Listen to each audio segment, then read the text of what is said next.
Shalom, sœurs et frères. Voilà, je vous partage encore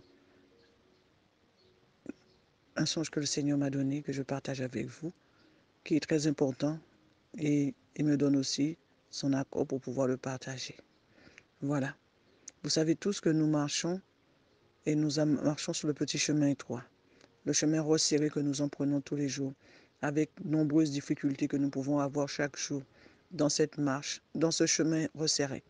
Toutes sortes de séductions, toutes sortes de choses qui peuvent troubler nos pensées, le rejet, les insultes, aussi des fois l'épuisement, en pensant des fois que Dieu n'est pas avec nous. Mais nous continuons à marcher, nous continuons à avancer, nous continuons à fixer le regard vers le ciel et sur le chemin étroit. Voilà, je vous partage ce que le Seigneur m'a montré pour moi-même. Parce que je disais, Seigneur, montre-moi si je suis encore sur le petit chemin étroit. Le Seigneur m'a déjà fait voir plusieurs fois que je marchais sur le chemin étroit. Dans le chemin étroit, je pouvais des fois ramper. Je pouvais ramper. Des fois, je pouvais glisser, passer pour glisser dans des endroits. Et des fois, en marchant, en glissant, en essayant de traverser, on ne peut pas avoir de bagage avec soi. On ne peut avoir aucun bagage avec soi parce que le chemin étroit est vraiment resserré. Et des fois, je me voyais tellement c'était resserré que des fois, je voyais quand je marchais, je voyais comme si j'avais de l'huile sur le corps qui pouvait me faire glisser, qui pouvait me faire que je ne reste pas accroché. Si je me voyais avec un sac, un bagage, des fois, je me voyais le lâcher. Et je continuais sur le chemin étroit. Et il y a des moments où j'ai vu que je marchais sur ce chemin étroit. Des fois, j'ai vu des sœurs, même plus âgées que moi, me devancer. Mais jamais j'ai abandonné ce chemin étroit. Je continue encore.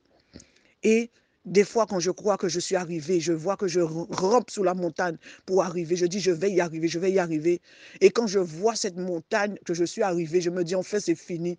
Eh bien, c'est là où je vois que ça doit continuer. Je dois continuer à emprunter le chemin étroit parce que de loin, je vois la merveilleuse, ce qui m'attend.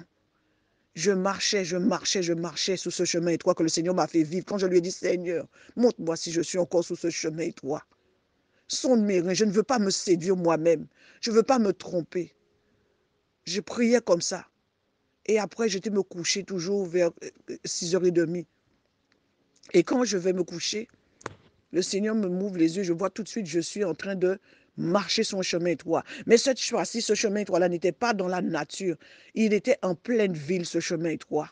Et je marchais, je marchais. Arrivé à un moment donné de la marche, je vois nombreuses personnes stagnées, debout, qui ne bougent plus.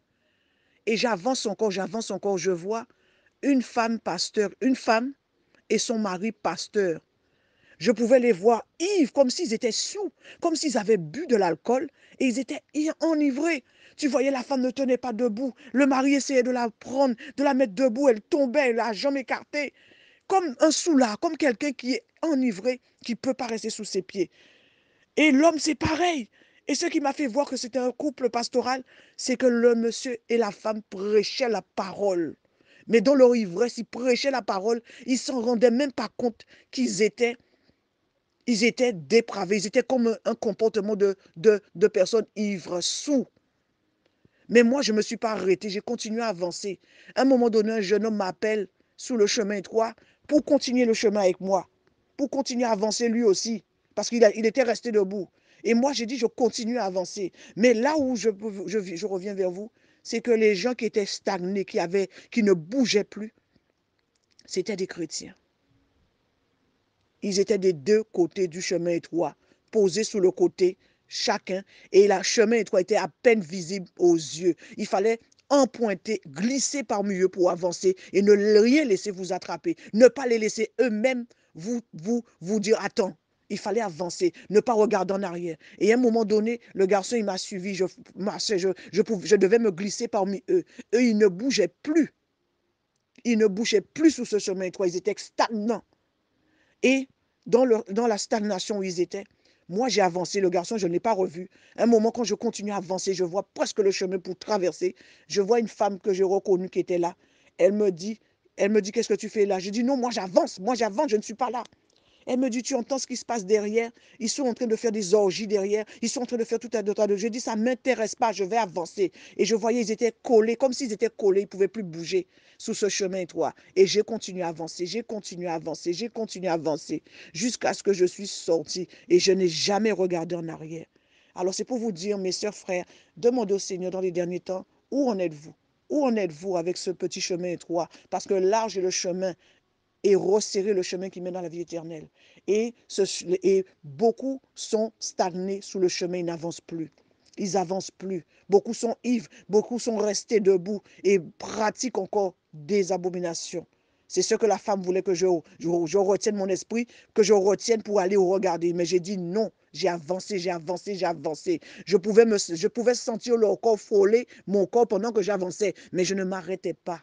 Je ne m'arrêtais pas. Alors mes sœurs, frères, je vous demande de ne pas vous arrêter, de continuer, de continuer. Moi, je suis personne, je suis une personne que le Seigneur me donne à vous envoyer ce message. Priez en demandant au Seigneur votre état de cœur, votre état d'âme, où vous en êtes, si vous êtes sur le chemin étroit ou si vous avez commencé à emprunter le chemin large. Beaucoup peuvent être sur le chemin étroit, mais ont resté stagnants, ils sont positionnés et ils n'avancent plus. Demandez au Seigneur pourquoi vous avancez plus, pourquoi vous avancez plus. Quelle est la chose qui vous retient en arrière, qui vous empêche d'avancer? Je peux vous dire que les paroles qui sortaient dans la bouche de l'homme de Dieu avec sa femme, c'était une parole qui était vraiment, qui pouvait toucher votre cœur à vous faire rester sur place. Mais j'ai dit non, je vais avancer. Parce que j'ai vu l'ivresse l'ivresse, dans quelle ivresse ils étaient. Alors, frères et sœurs, je vous demande par la grâce de Dieu de nous interroger. C'est les derniers temps, c'est les derniers moments. Le Seigneur veut nous préparer, il veut nous montrer où nous en sommes. Et si nous le demandons avec foi, il va nous montrer où nous en sommes. Voilà, je voulais vous partager cela. Que ceux qui comprennent, comprennent. Moi, je peux comprendre simplement que personne ne doit arrêter ta marche. Personne, même pas toi-même, n'arrête pas ta marche. Même si on te dit, attends, vois, regarde, non, tu avances. Même celui qui a commencé, qui a pris un souffle en disant, je vais avancer avec toi. Quand il a vu qu'il était coincé, qu'il ne pouvait pas avancer, il n'a pas glissé, il ne s'est pas glissé. Il est resté sur place. Et moi, j'ai continué à avancer. J'ai vu la personne, c'était une personne de ma famille, qui me disait, qui voulait qui m'interroger. J'ai dit non, moi j'avance, je ne reste pas là. Alors, que le Seigneur soit béni, mes sœurs, frères, je vous en prie, demandez au Seigneur si vous êtes sur ce chemin-là et si vous stagnez, demandez-lui pourquoi et le Seigneur va vous révéler et il va vous montrer et vous allez aller en repentance et le Seigneur va vous délivrer. Il va vous enlever dans cet état de léthargie et vous allez avancer au nom puissant de Yeshua Mashiach, notre bien-aimé sauveur aimant, parce qu'il nous aime. Amen. Shalom.